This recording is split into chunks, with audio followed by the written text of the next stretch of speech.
Hi viewers, welcome to our channel. ప్రస్తుతం మనతో పాటు సీనియర్ జర్నలిస్ట్ దాము బాలా సార్ వారితో మాట్లాడదాం. నమస్కారం సార్. నమస్తే సార్, తమిళనాడు పాలిటిక్స్ లోకి విజయ్ దళపతి గారు ఎంట్రీ కాబోతున్నారు. సో గత కొన్ని రోజుల నుంచి కూడా వార్తలు వైరల్ అవ్వడం చూస్తున్నాం. అయితే ఇప్పుడు తన పార్టీకి సంబంధించి ఒక కొత్త పేరు లీక్ అయినట్టు చెప్తున్నారు సార్. మరి ఇంతకు ఆ పార్టీ పేరు ఏంటి, ఎప్పుడు అనౌన్స్ చేసే అవకాశం ఉంది? తమిళ సినిమాలో ఇప్పుడున్న రజనీకాంత్ తర్వాత సూపర్ స్టార్ ఎవరంటే విజయే. విజయ్కున్న ఫాలోయింగ్ ఎవరికి లేదు. అతను విజయ్ దళపతి అని పిలుస్తారు.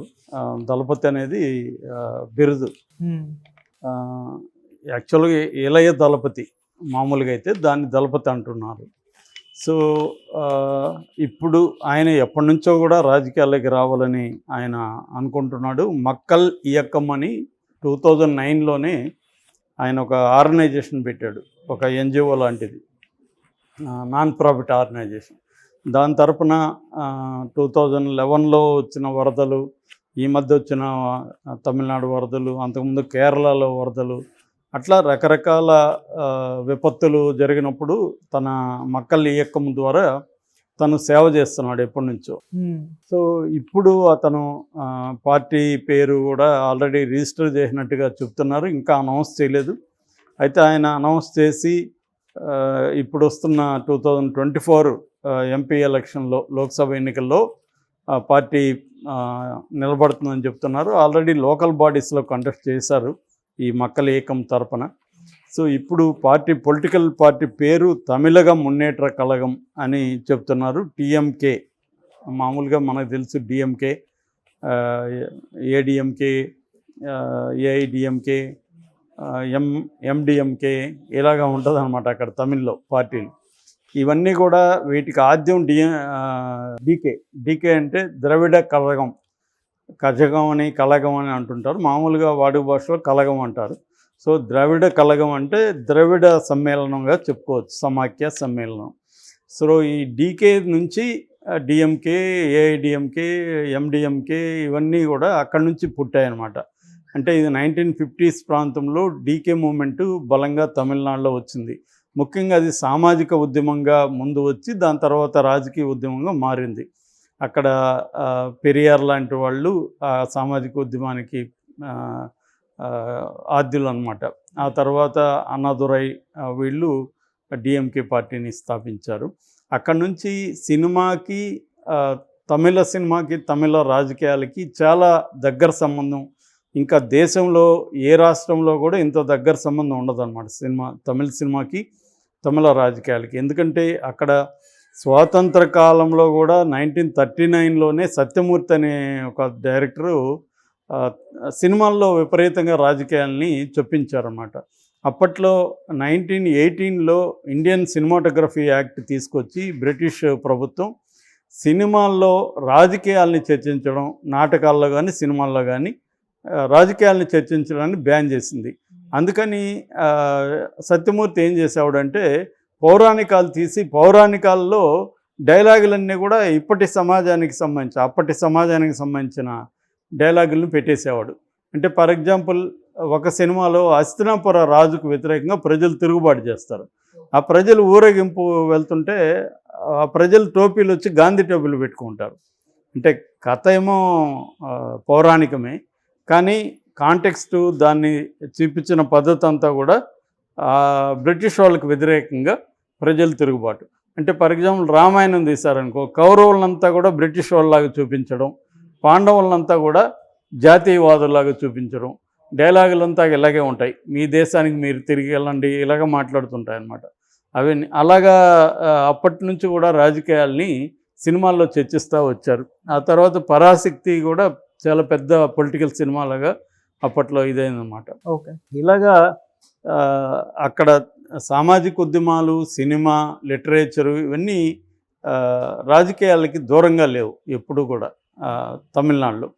సో అక్కడి నుంచి పార్టీలు వచ్చాయి. డిఎంకే వచ్చింది, ఏఐడిఎంకే వచ్చింది, దాని తర్వాత వైకోది ఎండిఎంకే వచ్చింది. ఇంకా చాలా రకాల పార్టీలు అక్కడ, ముఖ్యంగా అంబేద్కరిస్ట్ పార్టీలు ఉన్నాయి, పొలిటికల్ పార్టీలు. అక్కడ ప్రధానంగా తమిళ్లో ఇంకోటి ఏంటంటే లాంగ్వేజ్ పాలిటిక్స్ అంటారు. అంటే తమిళ భాష రాజకీయాలు, తమిళ భాష, తమిళ నేటివిటీ, తమిళ కల్చరు, వీటికి సంబంధించి చాలా స్ట్రాంగ్గా ఉంటుందన్నమాట అక్కడ. సో అందుకనే వాళ్ళు ఏంటంటే ఉత్తరాది పెత్తనానికి వ్యతిరేకంగా, ముఖ్యంగా హిందీ భాషని రుద్దడానికి వ్యతిరేకంగా, అట్లాగే బ్రాహ్మణ సంస్కృతికి వ్యతిరేకంగా, అంటే నాన్ బ్రాహ్మణ్ మూమెంట్ కూడా తమిళనాడులో చాలా స్ట్రాంగ్గా ఉంటుంది. అట్లాగే యాంటీ హిందీ మూమెంట్ కూడా చాలా స్ట్రాంగ్. ఇప్పుడు ఈ మధ్య కూడా గొడవలు స్టార్ట్ అయినాయి. మొన్న కూడా రామాలయం దానికి వ్యతిరేకంగా అక్కడ రావణాసురుని బలంగా తీసుకొచ్చారు. ఎందుకంటే రావణాసురుని వాళ్ళు ఓన్ చేసుకుంటారనమాట. లంకతో కూడా వాళ్ళకి చాలా అనుబంధం ఉంటుంది. అందుకని ఎల్టీటీ కూడా తమిళనాడులో అనేక గ్రూప్స్ సపోర్ట్ చేస్తుంటాయి.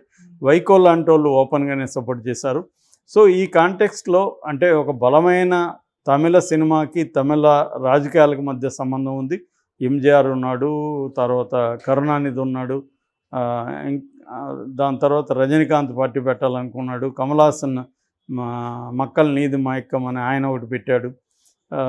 ఇలాగే ఇంకా జయలలిత తెలుసు మనకి. సో ఇట్లా సినిమాల నుంచి రాజకీయాలు బలంగా ఉన్నాయి. విజయకాంత్ పార్టీ పెట్టాడు. సో ఇలాగా చాలామంది అక్కడ తమిళనాడులో పార్టీలు పెడుతున్నారు. ఈ క్రమంలో విజయ్ కూడా పెట్టాడు. విజయ్ బ్యాక్గ్రౌండ్ తీసుకుంటే విజయ్ వాళ్ళ నాన్న ఎస్ఏ చంద్రశేఖర్ ఆయన పేరు. ఆయన చాలా ప్రముఖ డైరెక్టర్ అప్పట్లో. వాళ్ళ మదర్ పేరు శోభ. వీళ్ళు రోమన్ క్యాథలిక్స్ అనమాట, క్రిస్టియన్స్. ఎవరు విజయ్ వాళ్ళు. అతని పూర్తి పేరు కూడా జోసఫ్ విజయ్ చంద్రశేఖర్ అనమాట. సో అయితే వీళ్ళ నాన్నకి కులం ఉన్న మతం ఉన్న పెద్ద ఇష్టం ఉండేది కాదు. అందుకని విజయ్ని స్కూల్లో చేర్చినప్పుడు అక్కడ కులము మతం అనే చోట తమిళ్ అని పెట్టాడంట వీళ్ళ నాన్న. తమిళ్ అని పెడితే ఆ స్కూల్ వాళ్ళు ఒప్పుకోలేదు.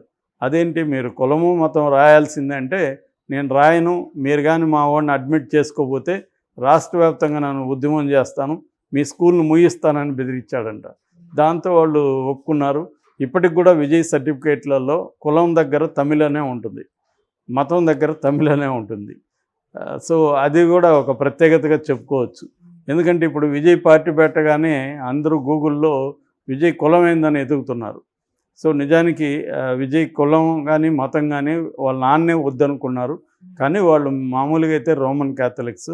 ఓకే. సో ఆ కాంటెక్స్ట్ ఉంది. అట్లాగే విజయ్ లవ్ స్టోరీ కూడా ఒక ఇంట్రెస్టింగ్ ఆస్పెక్ట్ అనమాట. విజయ్కి ఒక అమ్మాయి చాలా పెద్ద ఫ్యాను. ఆ అమ్మాయిది శ్రీలంక. శ్రీలంకలో ఆమె పేరు సంగీత సోమలింగం. ఈ సోమలింగం అనే అతను అక్కడ పెద్ద ఇండస్ట్రియలిస్టు. ఈ అమ్మాయికి చిన్నప్పటి నుంచి కూడా విజయ్ అంటే చాలా ఇష్టం.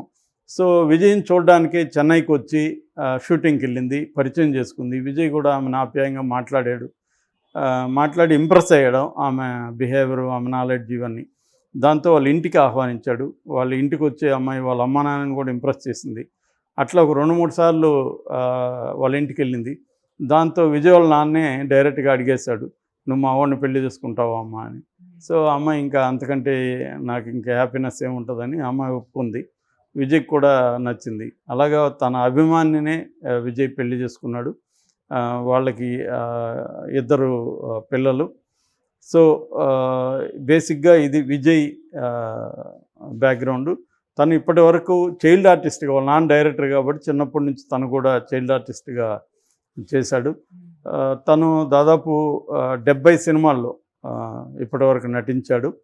అయితే ఇప్పుడు రాజకీయాల్లోకి రావాలనుకుంటున్నాడు. మేబీ మన పవన్ కళ్యాణ్ కూడా తనకి ఇష్టం. పవన్ కళ్యాణ్ కూడా చాలా సినిమాలు అనుకరిస్తుంటాడు విజయ్ అక్కడ. సో అంటే పవన్ కళ్యాణ్ ఇన్స్పిరేషన్ అని చెప్పలేము, ఎందుకంటే ఎప్పటి నుంచో అతను 2009 నుంచే అతను కూడా ఉన్నాడు. సో అక్కడ రాజకీయాలు ఏం తక్కువ లేవు. ఎంజీఆర్ అతనికి చాలా ఇన్స్పిరేషన్ అని చెప్పుకుంటాడు. సో కమల్ హాసన్ లాంటి వాళ్ళు ఏంటంటే పొలిటికల్ పార్టీని పెట్టారు, కానీ దాన్ని పూర్తి స్థాయిలో రాజకీయాలు చేయడంలో కమల్ హాసన్ విఫలమని చెప్పచ్చు. ఎందుకంటే ఆయన పొలిటికల్ పార్టీని కూడా ఒక ఎన్జిఓ లాగా నడుపుతున్నాడు, ఒక ఆర్గనైజేషన్ లాగా.